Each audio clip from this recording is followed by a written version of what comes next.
ngayon ay mas mababa maantas nung ating mga sa next bulletin issuances natin.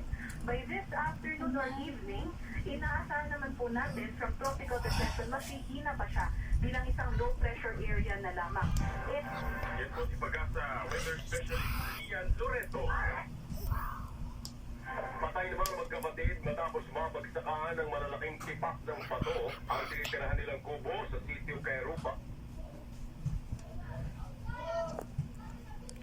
Sunod tanghalian ng magkapatid na sina Yurilyn at Jessie Season nang mangyari ang rock slide.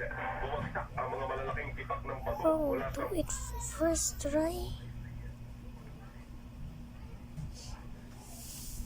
sa tinimong pinsala sa ulo at katawan Bro did not do it. ng barangay.